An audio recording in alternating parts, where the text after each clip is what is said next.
Woo! Hey everyone. How is it going? We are excited to see you all. All right. So, we are going to be talking about The Mandalorian, season 3, chapter 8. And wow, this one's called The Return. So, first of all, before we start, we'd love to know. Let's see. First of all, we have Jeremy here. Hi, Jeremy. Matt has said hi. Hi, Matt. Welcome. Also, we have Wesley. Hi, Wesley. Yay. Thanks for joining us today. All right. So, first thoughts on The Mandalorian chapter. Well, it's like chapter 25, right? They get so confusing because it's episode 8 and it's chapter 25. All right. Already, first up, we have Jeremy Stevenson. This episode was amazing. All right. Awesome. Glad you feel that way. In fact, I think right now we'll just put up our little spoiler banner here. Cool. Okay. We have some more comments coming in. 24. Okay. Wesley's correcting me. It's chapter 24, episode 8, and the return. So, the return, I guess. What does that mean? Everyone share what you think that means in the comments, and we will do that. All right. So now we are going to talk about it. In a second, though, I have gathered together some screenshots, and we're going to go through the episode and share our thoughts on how the various characters did over the course of the season. Cool. Thank you. I'm trying to book a Mandalorian guest for next week, so give me a second here. All right. All right. Oh, okay. So, Galactic Man Larry, welcome. You love the return of IG-11. That was a fun return. Let's talk about that. What do you guys think about IG-11 being the Marshal of Navarro? Do you guys like that? I think that was fun. I like that that Din actually went back to the bar. So we'll talk about that a little bit, but I think at first, let's start at the beginning of this episode. So at the end of the last episode, Din was captured by Moff Gideon. It was very, very scary, and we weren't sure where Grogu was. Like, I was confused as to where Grogu was. Was he back with the Mandos? I guess he stayed. And so we pick up right here where Bo-Katan and the Mandalorians, they are now fleeing the base, and they have to fight all of these crazy troopers. And it's a cool battle in the tunnels. Really liked that a lot. And the armor was headed back with the fleet. So, did we like that battle? Was that cool? Ooh, okay. We have some more comments here. Oh, okay. Larry was being sarcastic about IG-11. Well, you know what? Sarcasm doesn't translate always, but we appreciate your comments. But and was your it sarcasm. IG-11? Well, yeah. Or who did they call was it IG-88? Yeah. Oh, that's true. That was the big question, because the head belonged. Sure I didn't ask you anything, Siri. Because when Din went into the cantina, when he met with Carson Teva, he said, "Okay, I want one thing as a prepayment for my protection services. I want that head, that what used to be called the Flut Droid head. That was the name of the IG series, the Flut Droid. Okay. What I want that head. Did that head belong to IG-88? Now, if you do a deeper dive, IG-88 was seen in the Ugnaught junk room in The Empire Strikes Back. Really? Yes. Okay. So how to get from here to here, we don't know, but it'd be really awesome if it had been IG-88. Okay. Wesley said Marshall identified him as IG-11, just so we know. Okay, great. And we got Collector's Own joining us. Hey, Marcos. Hey. Battle in the air was amazing. Yes, we're going to get to that. That was very exciting battle. Yes. Okay. They fly now? They fly now. All right, before we get to that, though, so at the very beginning of this episode, we're cutting back and forth between Bo-Katan and this fight in the hallways to Din being rescued here by Grogu, right? So Din has 2 captors and he manages to fight them off, but he's almost bested by them when Grogu comes in. Well, do you know how Grogu beat them? How? Because he had borrowed Harry Potter's cloaking robe, in robe of invisibility. Because he always shows up. It's like, what? You weren't there a second ago. Yeah. Also, he's very loud. Yeah. I don't know how he sneaks around. Yeah. It's like in Jurassic Park when the characters turn around and there's a T-Rex right there. It's like, how did you not hear that thing lumbering forward? So how did they not hear IG-12 coming into the scene? Also, it's very sparsely populated, and Din and Grogu have time to like plan their next move, and Din's still teaching Grogu. Like this whole season has been about Din teaching Grogu the fundamentals of Mandalorians, things like that. Well, he's now his new apprentice. Yes. So his apprenticeship had already started. Yeah. But you know what?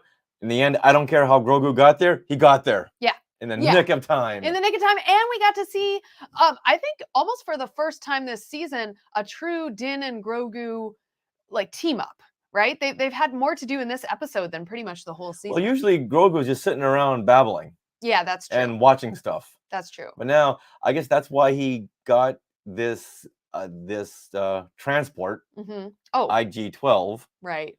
Because they needed, but I would have been just as happy had he had his little pod, and maybe he had been retrofitted with like laser cannons. Okay. I love the visual. Yeah. But still, it makes more sense to have him in his little pod. Yeah. Now let's talk about this moment. So Din has to get through all those red energy fields, and each one contains like 2 troopers that he has to get through. Did that remind anyone of video games? Because I was totally reminded of video games. But in the meantime, he calls on R5. R5 gets to be the hero once again. He gets to sneak around. Who would ever think that bring back R5D4? Who would ever think? There were some really funny moments of that. Yeah. A total video game, yes. So, yeah, there were some funny moments. And then, of course, this classic. Come on. Oh, boy. Little mouse droid. Yeah. Oh, my goodness. And then the mouse droid said, all right, I'm a mouse droid, but I'm going to come back with mice droids, plural. Oh, yes. Yeah. And they had little police lights on them. and it was fun. That R5 was they're not security droids. I guess you can program a droid to do anything, but they're not security droids. So this kind of fell into the category of the Lizzo goofiness. Yes, but it was very interesting. Cute. It was fun. Yeah. But still, why did it happen? I don't know. The Popo lights. They were awesome.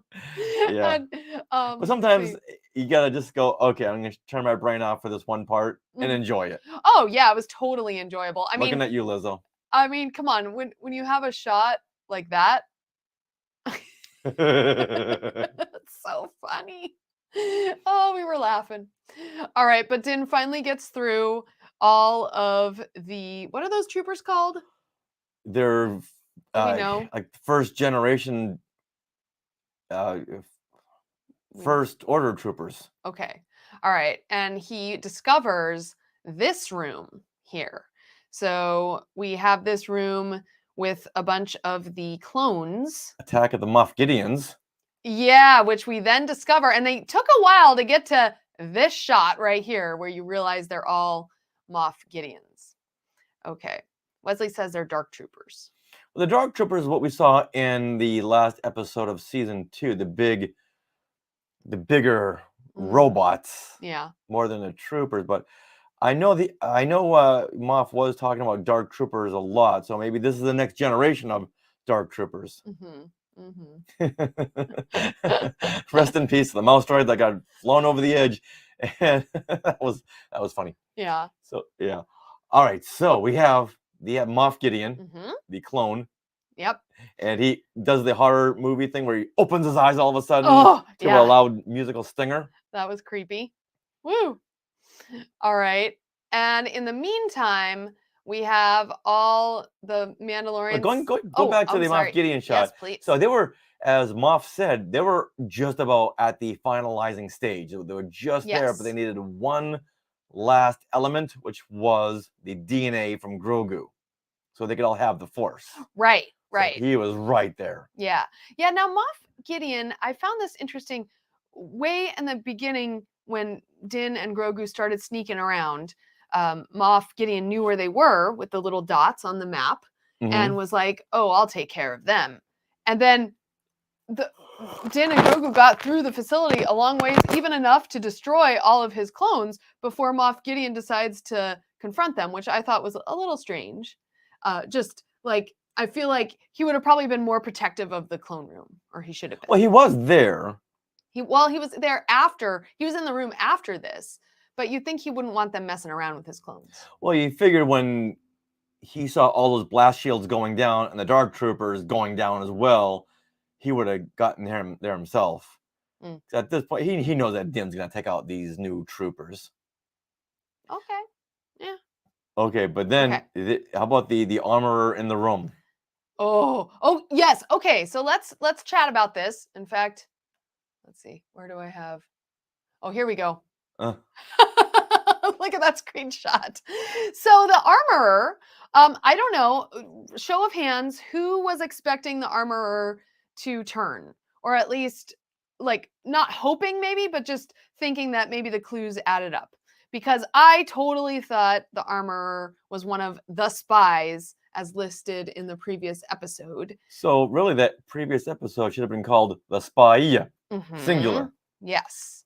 Yeah. So please let us know in the comments, like, what do you think about the armorer and before this episode aired? Now, I am glad that she is not a spy and that she is part of because I mean, I love the armorer. I love her look. I have so many things in the armorer. So yeah. So let us know. So I'm more on Wesley's camp. Okay, which He thought Axe was going to be Oh. a spy, just because. Just because. Right here. Because when the Mando light cruiser was crashing down into the base, he never said to anyone, "Everyone, get out, get out, get out." He was just crashing, and he didn't really unless I missed something. He didn't warn anybody that it was coming down. So I thought, oh, okay, he's the spy. Okay. And maybe he and the armorer. I mean, the armorer's got those Mandalorian spikes on her helmet. It's right there. It's right there. It's right there. She could have been taking the Beskar tithing, like the extra Beskar from Mandalorians, and like basically making Moff Gideon's armor and all of that. But I'm very glad she wasn't. Let's see. We've got and Galactic Man Larry thinks also that she would have been a betrayer. Yeah. Yeah. Okay. That's what I thought, and that's what I was hoping for, just to give the finale a bigger punch to the stomach. Right. Now you're talking about he did warn them. Axe. Did he? Oh, okay, did he? Yes, he did. All right, now we got home from Disneyland last night at 1 a.m. Yeah. I'm sorry, we left the park at 1 a.m. Got home around 2. 2 and watched it then. So, but I just didn't remember Axe warning anyone. As he made well, if you say he did, then he did. But when the cruiser was coming down a little bit closer, and then he rocketed out, I thought right about then he should have said, "Hey guys, you got about a good 90 seconds until this mountain is obliterated." What he did was, what they showed was him talking to Bo on the comms and saying, "Hey, warn everyone that I'm coming." And then she was so busy fighting off Moff Gideon that I don't know if the message got through or they didn't show it going through. So yeah. Oh yeah, Chris is saying he warned Bo. Okay. Yeah, that's what happened. Okay. Yeah. But he should have like put it on a general comm. Guys, yeah, I'm coming down. I'm not gonna just tell one person. I'm gonna tell everybody, get out. Yeah, exactly. But so before that whole big battle, or yeah, I'm a little. So this is one of the things about the writing of the structure of this. Like, characters end up in a place, and then they end up in another place, and then they go back to the same place that they were before, and it's a little sloppy. So that's not this the writing one point, so much. It's more. Well, okay, Oh, so except for this. this Okay, part, go yeah. on. So this part was interesting. There's this moment when Bo and the rest of Mandos have gotten out of Moff Gideon's Lair. fortress lair, and they end up in this one little green place, This right? garden. This garden, this underground garden, and it's beautiful. And one of the Mandalorians says, "Yeah, we can rest here for a bit," but then like 30 seconds later, Bo gets a thing, hey, by Axe or one of the people, Okay. and says, we're coming down, we're coming Okay. down, we're fighting. And that was like, this was like shoehorned in there just to show that Mandalore could be a Yeah. viable planet again.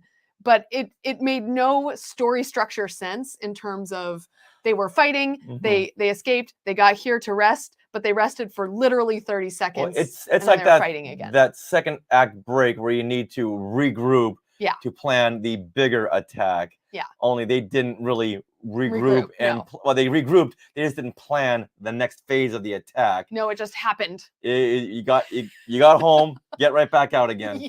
Hit that 405. That was like the only weird story bit. I'm like, okay, I get what they're trying to say, but it Yeah. just didn't like structurally make sense. But I mean, we all have little gripes. It's fine. I still enjoyed it, you know. And then you have Mandalorians falling from the sky. Yes.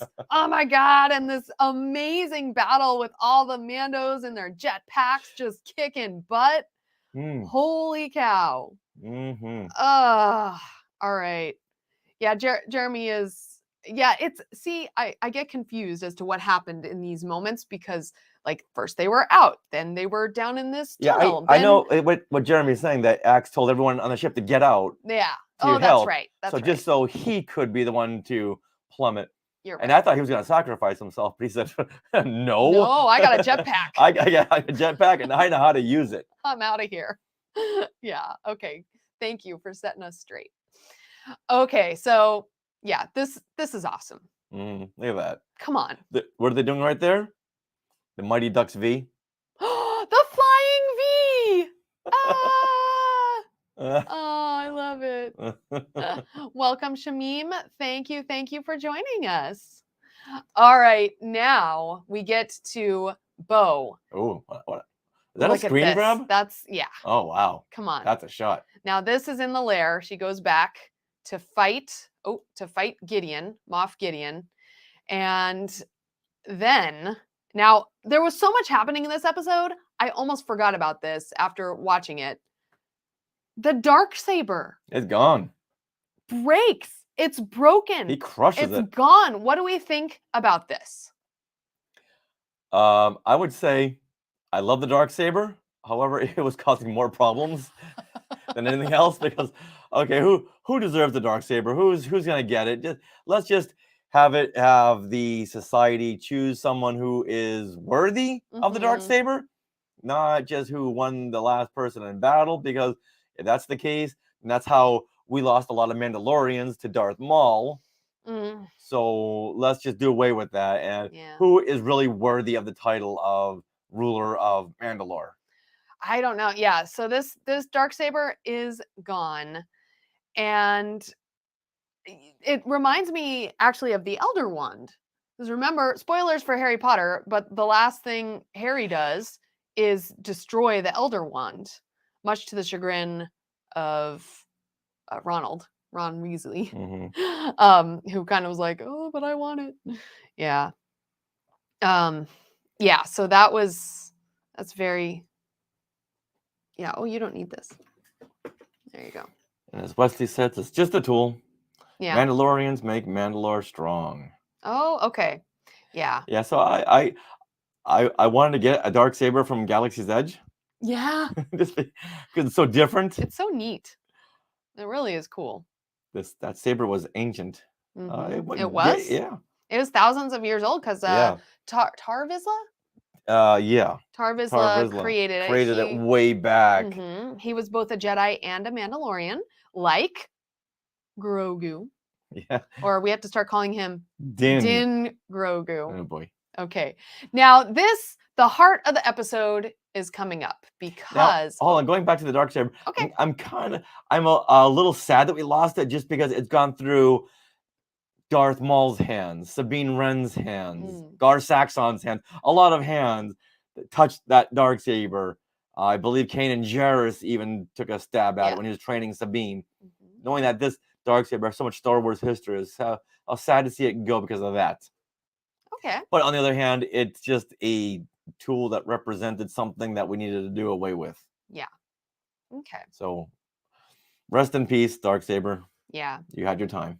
Now, I could not find any screen grabs of this moment, but when Din and Grogu are separated fighting all the Dark Troopers, there's a moment where Grogu is jumping up on top of the lights. The lighting structure. Right? The lighting structure. And he's like... and it's like when you see a little kid racing away from their parents, like a little toddler, because they think it's funny. So Grogu was playing. The Praetorian Guard's like, dang, this little long-eared green little monster, get over here. Yeah, but he avoids them, manages to avoid them. That was funny. That was so funny. That was cool. In the captions, it says laughing. Oh, wow. As he's running away. That That's was funny. Hilarious. Now, I really love the buildup of that scene with Din and Grogu, because Bo arrives to fight Moff Gideon, and she's like, go save your kid.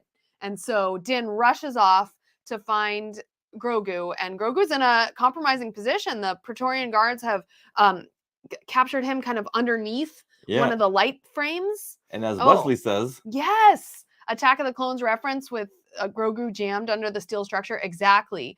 And so, but Din arrives in time.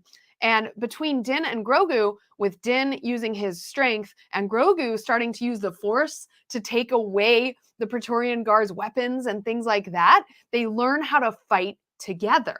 And I think that was really cool. And then you get up to this moment finally where Din and Grogu kill the Praetorian Guards and they go back to help Bo with Gideon. And then you get this moment.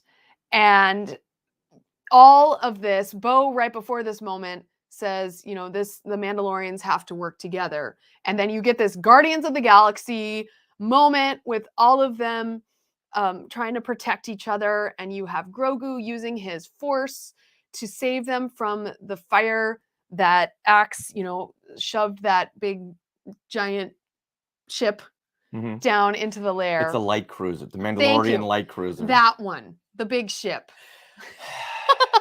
The light cruiser. Oh my God. Yeah, so you get this moment. Sorry, I was going to say, you get this moment right here. And I think this is like the heart of the episode. It's the Mandalorians working together, which all this season has been basically dialed into this moment. Yeah, I thought it was going to mirror Rebels when Kanan Jarrus was going to do the same thing, because he was sacrificing himself to save his friends. Yeah, and that was how he sacrificed himself. I thought, Grogu, no, you can't. You're not going to do that. And I thought they're never going to do that because Grogu's the cash cow for Disney. Yeah. So they would never get rid of Grogu. They went into that, and Jeremy brings up a good point. This was also like the Incredibles moment with Violet. Yeah. She's got her shield powers and all of the others. Yeah. Wow. Yeah, for that matter, Guardians of the Galaxy moment. It's really cool. Come on. And Christina, welcome. Christina, thank you for joining us from the UK. Excellent. All right. Now, Wesley is saying that this is a great scene mirroring season 1 at chapter 8. Oh, yes. When Grogu also did something with fire. Oh, he used when the fire. They were back in at them. the Navarro bar, and they were being attacked by Gideon, and the flame trooper came in. Yes. Grogu said, nope. Christina is mirroring it to Kanan and Hera. Yes, the Kanan moment you just mentioned. Yeah, it's an amazing moment. Like, this was so cool. But on the other end, do you have a screen grab of the reverse angle as to who's getting the brunt of it? No. Okay, so I don't. But do we think that Gideon survived? I don't. No. I think he's dead. He was in Beskar. Yeah. And when that's what someone said online. They were like, he was in Beskar. Ever cook something in metal, like an oven? It just keeps all that heat in. Oh. So he would have been fried. He would have been just boiled down to nothing. Yeah. A Beskar armor set. Yeah. So I think he's gone, which is unfortunate because we were all looking for the big fight between Thrawn and Gideon. Indeed. Wesley thinks he died, but Marcus No. thinks Gideon made it. Yeah, I think if Gideon made it, I think that lessens the impact of this moment here. There's no stakes to any battle. Right. If characters just make it out of there alive, even after they've been killed. Right. Yeah. So I was looking forward to the big moment between Thrawn and Gideon, but yes, I don't think we're gonna see it now. No, definitely not. But did we think we were gonna see Thrawn in this episode? I kind of did. Because they're all about crossing over. That's how you spin things off by crossovers. Yes. And I thought we were gonna see just a little bit when Gideon had escaped the battle. Thrawn comes in and says, "Hey, I heard what you said during this Shadow Council," and just blasted him, just killed him right then and there, because Thrawn would have known that Gideon is trying to take him down. Okay. Or just keep him around, but then again, you don't want to keep crossing him over to other series like Ahsoka. Let's start Ahsoka on ground zero and work out without having to tie together ends from Mandalorian. Yeah. Jeremy's saying he thought that Thrawn would return because that's what the return referred to. But yeah, I think the return in this case means the return of Mandalore to the Mandalorians. I thought it just meant the return of Mandalorian this week. Okay. That had to be a working title. All right. First of all, let's see. Christina thinks that Thrawn is kept for Ahsoka. Yeah, I guess so, but I think it would have been really neat to see crossover and just see the beginning rivalry. But like I just said, I don't think they're gonna have. We need to end Gideon's story right here. We can't keep. We're not gonna resolve this in Ahsoka. Yeah. But then again, there's the next chapter, the next season of Mandalorian, and that's what that could be about. Thrawn. But we're not going to see that for another year and a half, 2 years. Right. Okay. And when we do see it, we're going to say, did Thrawn survive? I mean, did Gideon survive? I forgot. All right. So let's get to the aftermath of all of this battling. We go to the living waters, which they've added some light to the living waters, right? We have this beautiful scene, which mirrors almost the first scene in the entire season 3, where we have Vizsla getting knighted. I want to say knighted, baptized, getting his helmet ceremony. But now this is Ragnar. Ragnar, yes. He never finished his actual ceremony. That's true. It was interrupted. He was like 3 words away from completion when the Gargantugator disrupted. Yeah. So here it is. Why couldn't Ragnar just say, "Can we cut to the end?" Yeah. But this is so cool. And what's interesting, because I think Mando told them, don't go 4 steps into the living waters. No, Yeah, don't do it. So instead, she takes her water bowl and just pours it over him, just like you're getting baptized. Again, bringing back around the religion theme. Now, yes, I feel like she should have baptized him instead of the helmet. Oh, because if they're going to start from ground zero because the first ceremony wasn't complete, then let's see him without his helmet. You baptize him, then you put the helmet on. No, the helmet is sacred to them. So I feel it makes a lot of sense that they pour the water on the helmet because the helmet is part of them now. That's what I feel. Okay. Okay. And this is where we get the moment. Now Grogu's here. Look at him. The little steps. Oh, look at him. Oh, you're so cute. Oh, and he was walking this with a funny little oh my God. puppetry. Yeah. I love that so much. It was so cute. So here Din is like, okay, well, I'm going to adopt him for my own. Now, I have a question about this because I felt like he already adopted him by calling him a foundling and bringing him into the tribe. A foundling to the whole covert, not so much to him. Okay. But that moment was a little muted for me just because I felt like it had already been done. And now we have to call Baby Yoda yet another name.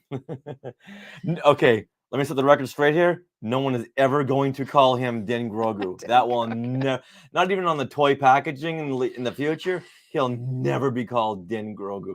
Maybe on one Hasbro action figure just because they want to sell another action figure? Mm-hmm.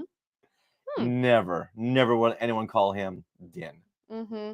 Okay, Jeremy agrees with me that he had been adopted already. Christina is bringing up a point. I did not hear this. She thinks that Grogu spoke and said yes.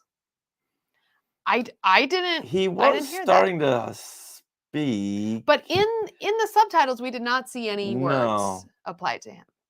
Yeah. Because when the armorer said, hey, if he can't speak, then he can't Right. become a Mandalorian. That's what I thought. Okay, cue Grogu. Let's have him start speaking now. Yes. Okay. Well, she thinks he said one word. Okay. We'll have to go back and watch. Yeah. Okay, Christina. We'll go back. Thank you. Now, cutting to the end. Okay. Well, first of all, the Great Forge. Oh, yeah. How could you cut past this? Is relit by Bo-Katan. That was a really amazing moment to see everything lit like that. It's like, this is the return. Yeah. The return. Yeah. Yeah, I think it'd do better with the title. I'm just saying. Okay. All right. Then Grogu. Yes. Grogu awakens the beast. Yes. So. Does he touch the water?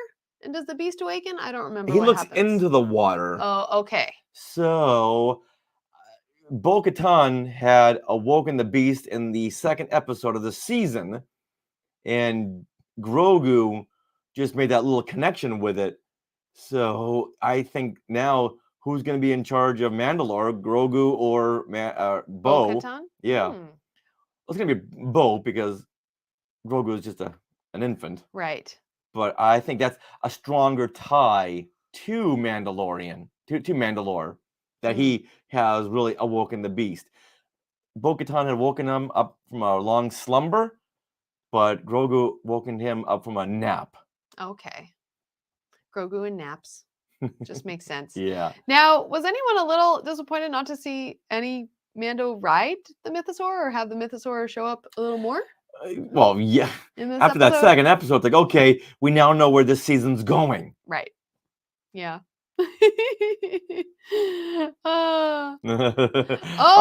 Wesley brings up a good point. When they started the baptizing scene, my first thought was, oh no, his ceremony is going to be interrupted again by another beast. This time, a Mythosaur. And Ragnar was like, forget it. Forget it, okay? I can read the signs. I'm not going to become one of you. I won't become baptized. I'm fine with this. But that really should have happened. Which part? That it should have been. Well, it should have, but it should not, because then Ragnar would have been like he would have said, "Hey, I'm the head of Mandalore because this beast came when I was being baptized." So let's just hold off on that until the first episode of the next season, when it's Grogu and Bo. They're finding the Mythosaur. Okay, Christina brings up a question. You guys can all answer. Darksaber has gone, so how can she be head of Mandalorians? Because of the new creed. Yes. That whoever deserves it, not just because of the Darksaber. Right. Who deserves it is going to be the head of Mandalore. Who shows, what are those skills? Leadership skills and things like that. Like exactly why Din basically pledged his fealty to Bo-Katan in the previous episode is why she should be the head of Mandalore right now. Because she can walk the walk and talk the talk. Exactly. And who else can do that? Yeah. Nobody. Not even the armorer can do that. All right, Jeremy's answering our question about the Mythosaur. Playing the long game. We don't want the long game. We want it now. Yeah. As much as I really like this season, I can see where they're going. But maybe take out the Lizzo Jack Black episode and give us one more episode where the Mythosaur, we see the Mythosaur. Yeah. All right, well, we're not done going through this episode yet. Oh, no, not yet. You ready? Because now we have to get back to the bar. Yeah. And look who we see. Right in the looking middle right of in the camera. Yeah. Well, look who we don't see. Who don't we see? We don't see Zeb. No Zeb. Why? That was the best. Well, I'm sure he's around. Maybe he's on a mission. But I don't care about that. I care about what is. What this was shot obviously at the same time as the last scene, so why not just use? Yeah, there's Dave's Signature hat. The variation to his cowboy hat Yeah. is a Cad Bane hat. Yeah, I was gonna say it looks like Cad Bane, but just the brim's not big enough. So this is when Din comes in and says, "Hey, I need a job. However, I think you're the one who can provide this job. I want to be an independent contractor for the New Republic, and I'll protect this outer rim." And Carson's like, "Oh, the New Republic will never go for that." And Din said, "They don't need to know about They don't this. need to know. You know what? Pay me out of the petty cash because you need someone like me." And we need someone like Din and Carson because they're the only ones who don't have their heads up their butts. Yeah. They see what's really going on in the Yeah, world. oh yeah. They've got street cred. But the New Republic's like, nah, let's go through some paperwork first. Yeah. Now in the Looking at bar, you, Tim Meadows. in the bar we have that head, the IG head, and Din confiscates it, and with the help of the Anzellans, hey! we get IG 11 back. Yes. And then right now, Gina Carano saying, "Dang it! Yeah. Why did I send those tweets?" This is Gina Carano right here. Yeah. Yeah. So you look at the new star of the Rangers of the New Republic. Taika Waititi. I guess this is his Star Wars project right now. Yeah. As if there's another one? Well, no, there's not. Exactly. Okay. So then we get our final scene.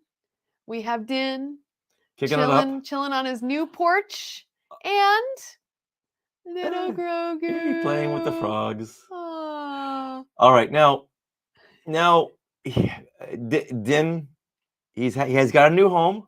He's got a new life. He's adopted Grogu. I think it's about time you adopt the new way of Mandalore, where you can take off your helmet. I would have loved, even in this long shot where you see him out of focus, how impactful would it have been if he removed his helmet? Just to show there is a new way. Yeah. Come on. That would have been cool. But instead, we end on this Looney Tunes Iris Inn. Oh, yeah, you're right. Why? And don't give me these Lucas optical wipes. That wasn't an optical wipe. Oh, now wait. Wesley's saying it's just like the opening scene of season 1, episode 1. With the iris? Oh, let us know, Wesley, what you mean. If that were the case, then that would be a bookend, meaning this is the last of the Mandalore series. Okay. But I just couldn't get past that Looney Tunes iris. Okay. Now, what do you think about that of Din taking off his helmet out of focus? You know what? The thought crossed my mind too when we were watching it. I was like, that would have been, like the thought crossed my mind. I wonder if he'll take off his helmet in the privacy of his home there with Grogu. But that did not happen. So I didn't think he should. Just the thought occurred to me that he could. Yeah. As Jeremy points out, reminded him of Thanos at the end of Infinity War in the beginning of Endgame, when Thanos is like, "I want to be a farmer now. I'm done. I've got my Infinity Stones. What's left?" So game over. Yeah. So this is the big question. Were we satisfied by this finale? What do you guys think? Okay, Wesley now says, I meant more of a Western movie feel of the bar and then closing. Oh, it feels like, okay, so just basically the Western feel. Okay. Yeah. Okay. All right, but now Wesley says that he was satisfied with his ending. Okay, Wesley is satisfied. How about you? Awesome. I have to watch it again. I think we've been a little spoiled in the endings of the seasons, because in the end of Mandalorian season 1, we got the reveal of the Darksaber, and that Moff Gideon had it. That was like, oh, what's that? You know, like, let's turn the page. And then you had, in the end of chapter in season 2, you get, come on, Luke Skywalker turning up, taking Grogu. You're not gonna beat that. No, that was a freaking amazing twist and ending, and like, holy cow, what is happening? Like, that was a moment for Star Wars fans. So this one, and then again, let's turn the page. What's going to happen now that Luke has Grogu, right? So this one, it was very wrapped up, tied up in a bow. You get this ending on the porch. You know, it's a satisfying ending, and yet you don't feel the need to turn the page, I think, with this one. Like there was no twist, and we've been a little bit spoiled with these twist endings. Like we were all expecting the Han Solo armorer to show up. yeah, or the armorer to turn, and like there be this other twist, or Thrawn to show up, you know, things like that. So I feel like the expectation has been built up, and if that expectation wasn't there, I think I would have enjoyed it even more. It's like seeing an M. Night Shyamalan movie. Yes. Where you just know that, okay, where's the twist? Yes. Oh, okay. So Jeremy is saying happy with the ending, but I want more. Yeah, I can see that. I can see that. Okay. Yeah, and this is all just leading up to the big movie. Mm-hmm. Yeah, Wesley. Okay, so Wesley does like the satisfying ending of this. Like there's no twist, there's no need to turn the page. Mm-hmm. Christina's asking some great questions. Where is this leading? I think the mythosaur is like the question mark now, and also IG-11 as the marshal. We have some question marks there. All right. Well, we're gonna get the next season of Mandalorian before the movie. Yes. So, and I think in the next season it should be called Mandalorian: the Mythosaur. Yeah. The Mythosaur explained, and that leads up to who's gonna take Mandalore in the movie. That'll tie everything together. Now, what about you, Richard? Did you feel satisfied? At the end I thought, okay, this is a good rough cut. Okay. There were no stakes. Oh, really? Yeah, there were no twists and turns. You don't think Mandalore was a stake? The actual planet? No. Okay. At the beginning, but then as we kept going along, everything kept getting tied up in a nice little bow. Okay. And there were nothing to make me want to say, I need this next season right now. I need to know what happens to this or that. We needed something big to make you go, oh my God. Like, had we lost another core character? I didn't want that to happen, but we needed something like that. Had Thrawn shown up, had we seen Moff Gideon get away, had we seen something, even let's tie up Cara Dune, let's see something to that effect. It was just, everything was like, okay, I accept that. Okay, good. Check, check, check, check, check. Without let's take a lateral move instead of everything just having to get up to that bow to tie it. Let's take a lateral move. Like, hey, we're not going to tie up this bow just yet because of this and that and this. Needed more zigzags to really make you go on the edge of your seats. Okay. Like when Moff Gideon was fighting Bo, it's like, okay, she's not going to die. Right. And Grogu's not going to die fighting those Praetorian guards. Right. Din, I thought in the beginning, are we going to lose Din? Are we going to lose him? And will the series now be the Mandalorian semicolon Bo-Katan? Because she's a Mandalorian, so the title will still stick. So at the end I was like, oh, okay, all right, I'm ready for the next series now. Whereas when Luke Skywalker took Grogu at the end of season 2, we're like, no, we can't wait this much longer for another episode. We need to know what's going on, what's happening. And we were so angry because we just couldn't see that next episode.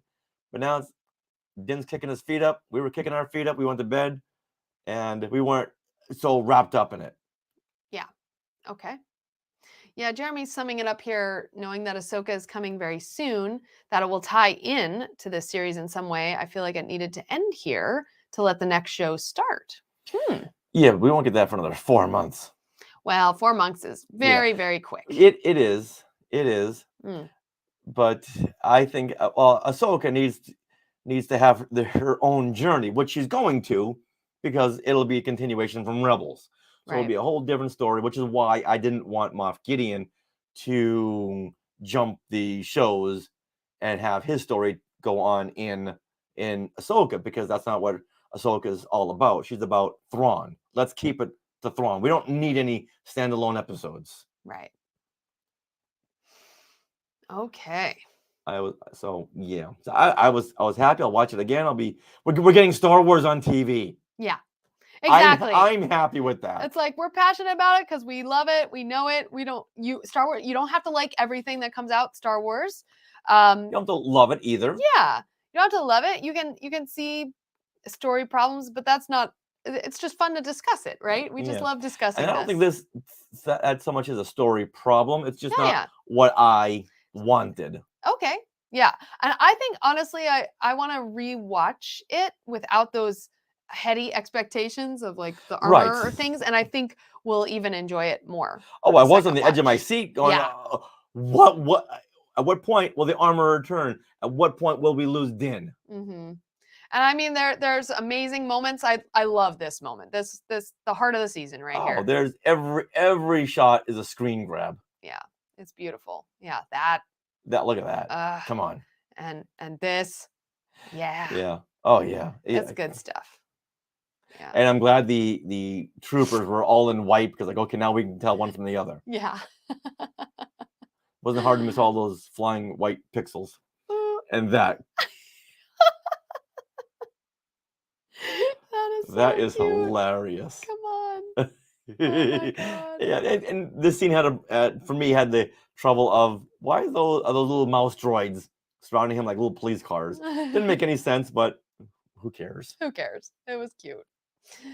That's why I love the holiday special. It's Yeah. fun. Doesn't make any sense, but it's fun. There was definitely holiday special moments in this season. Looking at you, Lizzo and Jack Black.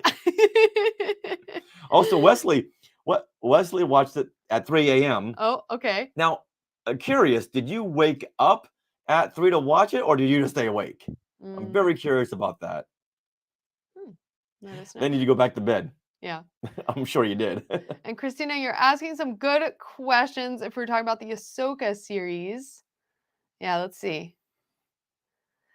Well, Canon Force Ghosts happen. Well, I know I do believe we've seen some scenes that kind of replicate the ending of Rebels, that epilogue. So I think we might see that in live action. But I don't know about a Force Ghost of Kanan. I hadn't even thought about that. I think we will. Because Kanan is a beloved character. Yeah. And of course, who's going to play him? You'd think Freddie Prinze Jr., right? You would think. Yeah. Yeah. Either he or Zendaya. Oh, so Wesley's saying he woke up at 3:01. Wow. That's when you say, I guess I'm watching Mandalorian now. Nice. That's always a fun moment, isn't it? It's like amazing. Ah, cool. All right, so next we have Visions. Yes. May the 4th. And we have screeners. We've seen some screeners. Yeah, we can share our just like a little mini review. Well, we haven't seen them all. We've seen 5 episodes, 5 of the 9.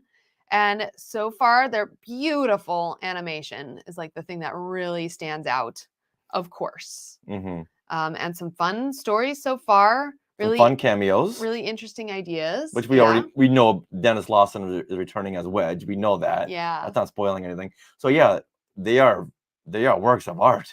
And I think the best thing about this season of Visions is that they've picked studios from all over the world. Yeah. Not just Japan, but like we have England, from Chile and England and Ireland. I know there's some from Africa, I believe, South Africa. And yeah, we'll have to see. We haven't seen them all yet. There is one from Japan as well. So we have Visions coming up and Adventures of the Young Jedi. The Young Jedi Adventures. Young Jedi Adventures, yes. Yeah. Which the first couple of shorts are on YouTube. And like a bunch come out on May the 4th, right? Thank you. Yeah. So, and that's more of a fun thing. It's not really meant for adults to criticize. No. You watch it and go, okay, now I can check this off my completionist list. That'll be fun. And the characters, Nubs, yeah. And I wonder what else they're gonna release on May the 4th. Like, was it last year or the year before that? They did all those like Star Wars biomes. Oh yeah, fun little things like that. May the 4th was it last year or the year before where they released all the the Ewoks and Droids Adventures and Yeah, I think that was things like that. 2020. I have to look today in Star Wars history. Yes, you do. Yeah, but I believe that was 2020. Okay. And that was a huge surprise because they didn't announce that. It just showed up. landed there.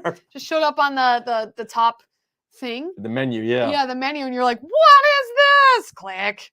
It was really fun.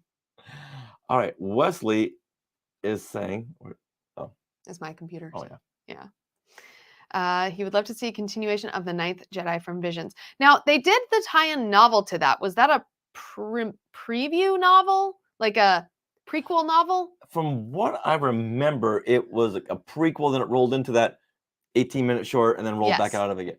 Okay. Yeah, so Okay. whether they can have a continuation, we probably shouldn't say. Right. Well, or we don't know right now because we haven't seen them all. We haven't seen them all. Yeah, we're working our way through. But Yeah. okay, so from short 1 to 5, it's not there. Yeah. Well, 5 could be. Well, no, No, it's not. No, It's definitely yeah. not. But yeah. Cool. Then Oh, the May, duel. June, July, August. And we I have was 3 getting months. the duel confused. Okay. The Yeah. duel, yeah. You have 3 months. 3 months until Ahsoka, Yeah. which won't. I don't think it'll come out until the end of August. Yeah. Okay. But we'll be so busy with summertime, it'll just be cut. But then again, in June we have Indiana Jones. So excited. And The Flash, so we got a couple of good things coming up. Guardians of the Galaxy Volume 3. And, yeah, which we're seeing next week. Mm-hmm. Yeah. We're also seeing Return of the Jedi for the 40th anniversary screening. Anyone else here? Yeah. Seeing Jedi? Let us know if you're seeing Jedi. We're gonna bring a newbie, someone who's never seen Return of the Jedi before. How is that possible? How are we friends with a person who has never seen Return of the Jedi? Under our watch, how? Kelly, we love you. But we failed you. So yeah, there's enough going on where we're not. It's like back in my day, you had to wait 3 years for the next live action content or next big thing coming out. Yeah. Wesley got his tickets. Yay. We're seeing on a Monday. We were too late to the game to get tickets for Friday. Yeah. We're seeing it on May the 1st. May 1st. That's going to be fun. Then on May 4th, also, what's the big news for May 4th? Oh, yes. New book. Skywalking Through My Fandom. Yay. May the 4th. Which a couple of you I know have put in your orders already, and they're on their way to you right now. Yeah. So yeah, if you do want to purchase any of our books, you can go to skywalkingthroughneverland.com/book. And you can stare at all of these really fun aspects of fandom. Like right there, you got Darth Vader, covers all fandom. Then you have Blue Snaggletooth, covers the merchandising fandom of the first generation. Then you have Bo-Katan, which is current. You have the holiday special. And you have Grogu and Ewoks and the Droids for Ewoks and Droids Adventure Hour. So it covers so much parts of fandom. But wait a minute, there's no prequels until you do this. Ha! And there's Darth Maul right there. Bam. And he is having some fun with a hoojib. They're doing a crossword puzzle. So cute. So it's an interactive fandom book where you can color in pictures and you can fill in, you can document your own fandom. That's right. Where were you when I was 8? I could have used that back then. Where were you? I'm sorry. Get your parents on the line. Blame my parents, yes. Get them on the line. All right. So yeah. I think that is it. So what's coming up next for tomorrow? Tomorrow? Oh, yes. So if you want to do a Zoom chat with us, head to our Facebook page, Skywalking Through Neverland, and our group, actually, and you'll find an events tab with the link to the Zoom, and you can join us and chat. That's at 6:30 p.m. Pacific. We just chat about The Mandalorian, the whole series, really, this particular season. And everyone gets their initial thoughts and gets to weigh in on different comments. Yeah. And we'll all be able to chat together. All right. And if you haven't subscribed already to us on YouTube, please do so because we got a little bit of ways to go before hitting the magical 10,000. We're at 8,300 and change. Yeah, So that's a lot. We could use another good push. 8,300 subscribers, which is very exciting. And we also just crossed 5 million views on our channel, which, wow, that's incredible. So thank you, Skywalkers. Thank you, everyone who has joined us. I think that's ice. Our ice maker is working.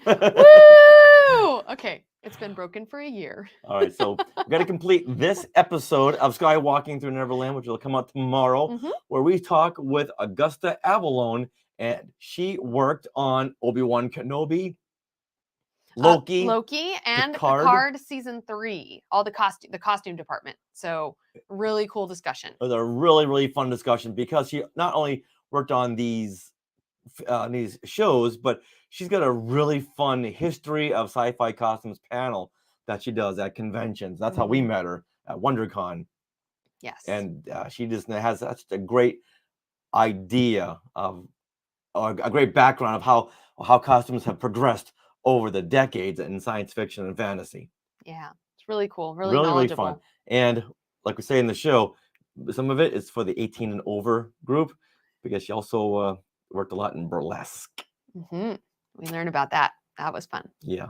So if you go on our Instagram, you can see some of that. Yeah. A little bit of her burlesque dancing, or some of her friends. Yeah. Okay. Yeah, it's really fun. Like, woo, look at that. Okay. Yeah, so it's coming tomorrow. Yeah. All right, guys. We're going to talk later. Thank you for joining us. Join us for the Zoom tomorrow, 6:30 p.m. Pacific. All right. This is the way, and that's the way. All right. Bye.